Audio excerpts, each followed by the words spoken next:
Halo teman-teman anak rantau di Jerman. Ketemu dengan Eka Raka, masih di depan kantornya KBRI. Karena banyak banget orang Indonesia di sini. Dan tentunya bagus banget buat kita semua, terutama buat kalian yang mau ke Jerman. Kita bisa cari informasi dari teman-teman orang Indonesia yang di sini yang udah nyampe Jerman, buat share ceritanya mereka ke kalian. Nah, kita sekarang punya satu narasumber yang menarik dan juga bagus buat kalian sebagai studi perbandingan gimana sih ke Jerman itu bisa melalui apa aja. Oke? Halo Mas. Halo. Terima kasih banyak waktunya buat kita. Kenalin dong, siapa namanya? Udah berapa lama di Jerman dan ngapain di Jerman? Halo, kenalin nama aku Reza. Aku udah 5 tahun ini di Jerman. 5 tahun udah lama juga. Sekarang lagi kuliah di Berliner Hochschule für Technik di BHT. Oke. Jurusan arsitektur. Arsitektur. Udah tahun berapa tuh? Sekarang tahun kedua berarti, semester 4. Semester 4 tapi udah 5 tahun di Jerman? Iya. Tar. Semester 4 tahun kedua tapi udah 5 tahun di Jerman. Berarti sebelum kuliah udah di Jerman dong? Udah. Ngapain? Cukup panjang. Oke. Dan banyak yang nanya juga semester 4, kalau dibilang kayak udah berapa di Jerman 5 tahun? Master ya? Atau udah kerja ya? Atau ngapain gitu kan? Terus kalau dibilang, enggak masih kuliah, bachelor semester 4. Oh, kok semester 4 gitu kan? Jadi awal datang waktu itu 2019 akhir. Oke. Saya datang sebagai au pair pertamanya. Oh, datang ke Jerman sebagai au pair. Sebagai au pair awalnya. Oh ya, au pair cowok juga ada ya? Cowok ada. Cuma emang agak susah kalau untuk kita compare sama cewek. Cuma ada. Soalnya ARJ ini udah sempet interview sama au pair dan semuanya mereka perempuan. Baru pertama loh. Masalahnya sekarang. Wih, kan teman-teman kan cowok juga ada loh opsi buat au pair. Oke, cerita au pair dulu deh. Oke. Jadi awal 2019 saya datang sebagai au pair di kota kecil daerah Hessen gitu, masih perbatasan Hessen sama Baden-Württemberg. Oke. Dulu tinggal sama keluarga Jerman, pure Jerman dengan 5 anak, single mom. Jadi saya harus ngurus ke-5 anak ini. Bentar, jadi lucu nih. Single mom, 5 anak, dan au pairnya cowok. Au pairnya cowok. Dan anak kelima dia punya keterbatasan khusus waktu itu. Oke. Jadi sorry, saya agak bercanda tadi, sorry. Soalnya ceritanya agak aneh gitu. Oke, lanjut, sorry kepotong. Jadi saya ketemu keluarga ini waktu itu di Facebook. Lucunya juga saya lupa saya ngechat di mana, saking banyaknya tuh saya kirim werbung saya, sampai saya nggak tahu tiba-tiba ada seseorang yang kontak saya gitu. Kamu mau nggak saya kenalin sama GF saya? GF itu kayak gas family, bukan girlfriend. Gas family. Oke, kita teleponan di malam itu juga, kita video call, cerita-cerita gini gitu. Dia setuju, saya setuju. Kita datangan kontrak. Dia kirim kontrak ke saya, berhasil, saya apply visa. Saya berangkat 2019 akhir Desember. Sampai sini Desember awal. Oke. Gitu. Jadi selama au pair saya sekitar 3 bulan mulai corona tuh tahun 2020. Oh ya. Terus saya kebetulan lagi di Berlin waktu itu. Karena keluarga lagi karantina, mereka bilang kayak kalau lu mau stay, du musst auch Quarantäne machen. Gitu. Dia jadi kasih opsi kalau lu mau stay oke sama kita, cuma kita nggak bisa ngapa-ngapain karena kondisi waktu itu kan juga parah banget tuh sampai di Jerman juga yang benar-benar polisi tiap hari kontrol. Oke, jadi saya ke Berlin, kebetulan ada keluarga saya di sini. Saya nunggu sampai kondisi agak reda, tapi nggak reda-reda coronanya. Nah, selama kamu lockdown, kamu keluar dari keluarga itu? Saya liburan bentar lah, dikasih keluarga itu dibandingkan kalau saya stay, kita harus karantina semua, kita nggak boleh yang keluar. Oh. Jadi dia kasih kayak leluasa gitu kan. Selama liburan itu masih dikasih uang saku? Kita masih Oke.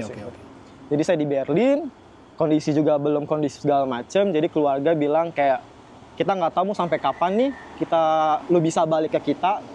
Karena juga karantina segala macam, terus dia ngasih opsi kalau lu mau cari keluarga baru, it's fine.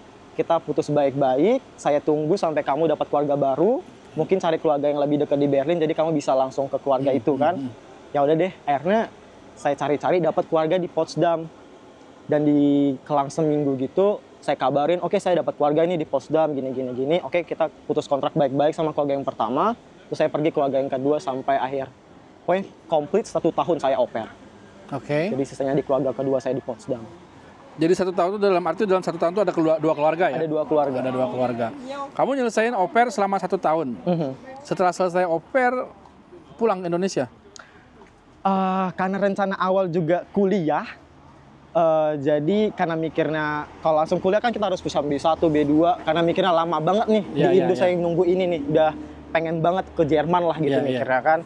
Terus ya udah deh ada program au pair nih, dan juga kesempatan saya untuk belajar bahasa Jerman yang lebih bagus nih. Karena kalau kita belajar B2 di Indo sampai di Jerman belum tentu B2 yang kita punya benar-benar B2 kualitasnya sama B2 di Jerman. Oke deh, jadi selama 1 tahun tuh emang benar diasah sama keluarga. Tiap malam kita main games, main apa biar level bahasa saya naik. Dan selama au pair saya improve bahasa Jerman saya yang awal dari A1 dari Indo, basic saya A1 terus di au pair saya nambah yang Einstufungstest, saya langsung ambil B2. Jadi lompat A2 saya lompatin, B1 saya lompatin. Karena mungkin dasar harian bahasa Jerman udah mungkin nambah level. Jadi selama au pair saya abisin B2 saya sampai komplit. Terus sampai selesai au pair, masanya waktu itu mepet banget mau daftar kuliah. Jadi mikir-mikir kan, karena harus pulang, saya nggak mau nih pulang, ribet juga nih kan lagi corona segala macem. Ada namanya program FS Shot, jadi kayak volunteer. FS Shot atau BFD. Ya udah deh, di les 1 bulan terakhir visa saya selesai, saya cari itu FS Shot, Krankenhaus, hotel segala macam, saya teleponin tiap hari, cari bewerbung yang mepet dia mau terima saya. Akhirnya ada satu FS Shot di Heidelberg, di Krankenhaus, Altenheim, rumah sakit orang tua gitu, Pantai Jompo, dapat akhirnya. Oke, saya bilang, oke deh, ambil FS Shot dulu.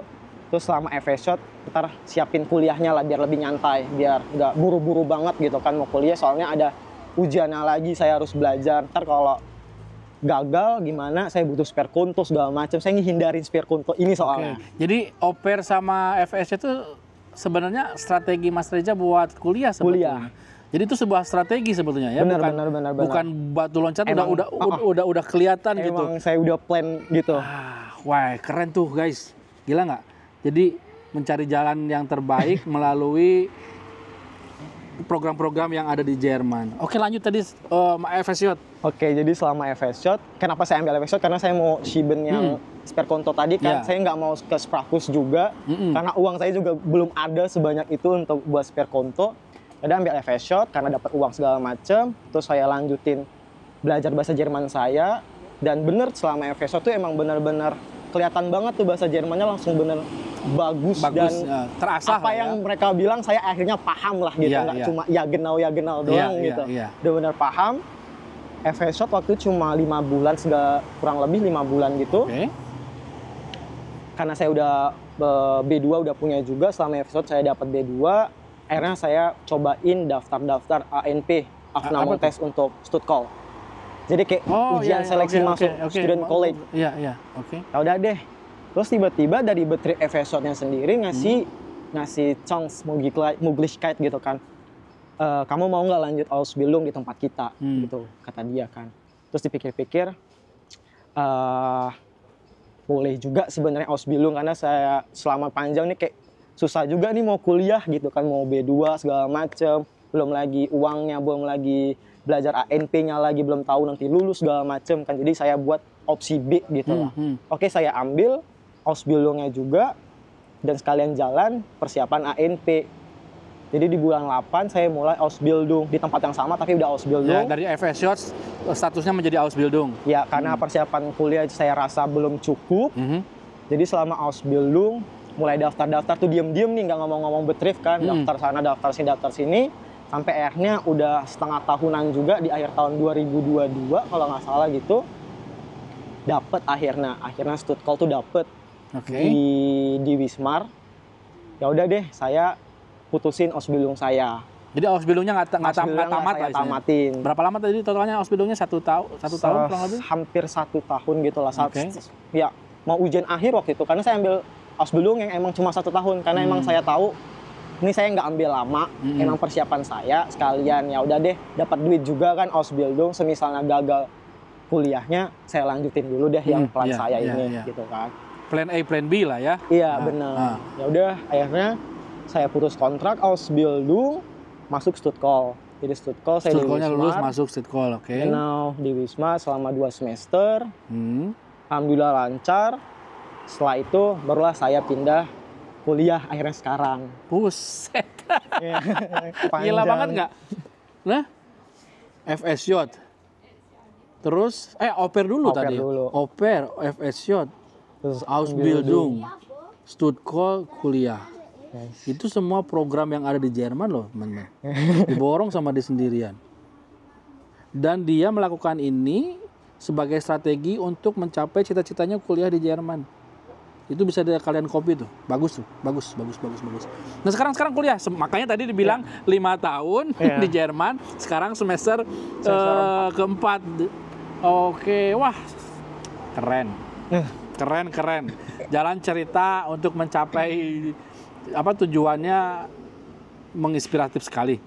Nah, sekarang udah di Jerman udah kuliah semester 2 semester 4 begini, tinggal mau terusin kuliah setinggi-tingginya apa gimana ke depannya? Kayaknya mau sampai habis nih kayaknya. Sampai esteller kayaknya udah nih. lama nih kan harus ditunggu habisin kalian dah gitu kan mikirnya. Sampai sekarang sih mikir ada mau lanjut master. Oke. Biar sekalian dah kan kita udah ngelakuin ini ngelakuin itu udah sekalian deh capek-capek dah sekalian gitu kan. Cuma lihat nanti dulu segimana lancarnya so far. Cuma kemungkinan lanjut master juga besar sih. Oke. Ada kesana ya, Ada tujuan kepikiran. kesana. Keren. Nah, itu kan di Jerman tuh kan sebagai warga negara Indonesia dengan seluruh birokrasi terutama perizinan tinggal tuh.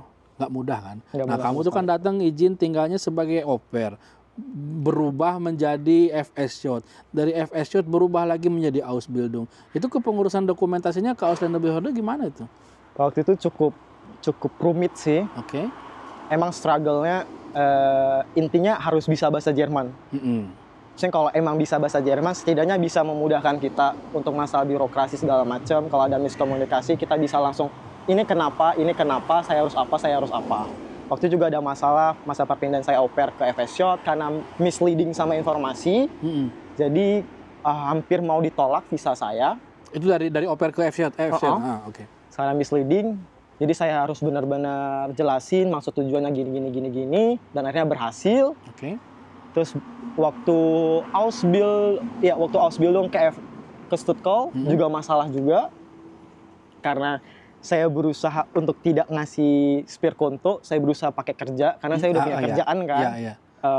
Kan beberapa Ausländerbehörde juga punya persyaratan beda-beda gitu kan. Even di formulirnya mereka bilang Finanzierung Nachweisnya Tergantung bisa petugas yang di situ ya. Iya gitu kan. Karena saya ngira ya kan bisa pakai Eigenvermögen tuh kan. Saya punya kerja dan gaji saya cukup dan lebih dari Spierkonto seharusnya kan. Tapi mereka tolak kan. Diputar segala macam jadi ngulur waktu. Sampai akhirnya ya saya harus unbedingt nih ngasih Spierkonto lah. Oke. Untuk biar bisa dapat keluar visa izin tinggal. Izin tinggal. Jadi setidaknya Spierkonto saya di tahun keempat atau ketiga lah. Nggak pertama ya. Tapi strateginya patut dicontoh tuh. Nah, selama masa transisi dari perpindahan izin A ke izin B, kamu harus pulang apa diganti di situ? Saya ganti di tempat. Diganti tempat ya? Jadi aku pikir tuh kalau misalnya ada FSJ habis, udah kita harus pulang. Enggak ya, bisa ya? Bisa. Kalau ada kesempatan buat nerusin kayak tadi FSJ atau Ausbildung. Dari Ausbildung ke kuliah juga sama, prosesnya begitu juga? Prosesnya juga sama. Sebenarnya fine-fine aja sih semua ngelakuinnya di Jerman, asalkan semua dokumen yang mereka mau minta, kita ada, dan rechtzeitig kita udah melden sama mereka. Jadi nggak mendadak kan. Jadi termin segala macam kan agak lambat tuh. Jadi kalau kita udah 2 bulan atau 3 bulan sebelumnya udah rechtzeitig melden sama mereka kan, mereka juga udah udah notizen nih, anak udah ngirim gini, dilihat, oke, nggak ada masalah. Saya dapat. Nah, satu lagi, setelah mendapatkan semua tempat buat FSJ sama Ausbildung, kan harus punya tempat tinggal kan? Iya. Nah, tempat tinggal itu ketika masa transisi kan biasanya nih di Jerman tuh kalau mau sewa tempat itu kan harus ada kontrak kerja. Nah, itu gimana itu? Apalagi pindah-pindah tempat kan? Kebetulan waktu au pair kan saya tinggal sama keluarga. Waktu FSJ, kebetulan FSJ-nya nyediain tempat tinggal. Oke. Jadi saya langsung dapat tempat tinggal dari mereka. Situ. Terus di Ausbildung juga masih di tempat yang sama. Selama Ausbildung itu saya memang udah tahu kan mau di Wismar gitu daftarnya. Saya cari-cari tuh di website kayak namanya Wonung Suhe. Udah saya kontak, emang udah dari lama saya kontak gitu kan, saya nemu. Kebetulan lulus di situ juga, rezekinya nggak tahu kenapa. Sempet sih numpang sama student yang dari Wismar gitu, kayak 2 minggu seminggu gitu sebelum saya pindah ke rumah saya. Jadi kayak nggak sempet transisi yang panjang banget. Jadi emang setiap pindah udah saya siapin, jadi tinggal pindah tempat aja. Oke. Jadi nggak ada masalah ya, asalkan kita ya Mas Reza bagus banget soalnya strateginya tahu, planningnya kemana-mana jalannya. Begitu juga dengan persiapan tempat tinggalnya, berarti udah disiapin dari awal kalau gitu kan? Harus, mau nggak mau. Oke, soalnya di Jerman tuh nggak mudah mendapatkan tempat tinggal itu, apalagi kalau misalnya kita nggak bekerja, nggak ada penghasilan kan, biasanya rata-rata kamu di sini ngapain? Bener. Kerja, mana kontrakmu gitu kan, minimal harus ada penghasilan 3 bulan terakhir gitu kan, rata-rata seperti itu. Oke, wow, keren sekali. Share dong sama teman-teman dong tips and triknya yang mau ngikutin jalannya Mas Reza itu keren banget tuh, baru kali ini narasumber kita yang bener-bener ngeborong semua program yang ada di Jerman itu. Share. Silakan. Untuk tipsnya ya kalau mau ikutin cara saya ya emang cukup lama lah gitu kan, tapi menurut saya sejauh ini lonsih banget. Semua masalah yang saya hadapin di Jerman, masalah burokratis segala macam, lebih better karena saya lebih tahu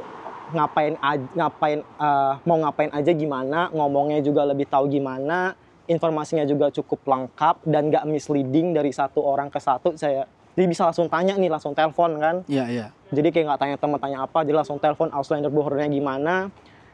Tips yang paling penting sih, satu, persiapin bahasa, itu paling penting banget. Sama jangan malu tanya, harus rajin cari informasi kalau di Jerman, karena kita nggak bisa bertanggung sama siapapun di sini, even keluarga ataupun apapun itu. Ada kalanya emang kita harus sendiri, jadi emang siapin diri untuk bisa mandiri lah setidaknya. Sama punya plan, nggak cuma 2, jadi kayak A, B, C, D gitu. Siapin buat sesuatu yang enggak, iya. Serapnya lah bisa dibilang. Iya. Oke, teman-teman, tuh informasinya bermanfaat sekali. Boleh nggak kalau ada teman-teman ARJ yang mau nanya-nanya? Boleh. Di sosmed, punya sosmed kan? Punya sosmed. Nah, boleh dong di-share.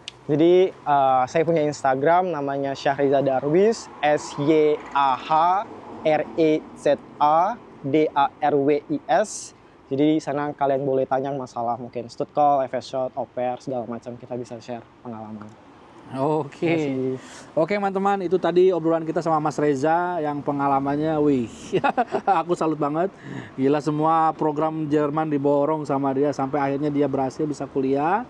Mungkin itu bisa jadi salah satu studi banding buat kalian. Oh, ternyata untuk kuliah di Jerman itu stepnya masih banyak loh, nggak harus langsung kuliah aja. Kalau misalnya dengan keterbatasan materi atau waktu atau pengen belajar dulu sambil mencari pengalaman, ya jalannya Mas Reza ini aku pikir sangat tepat sekali.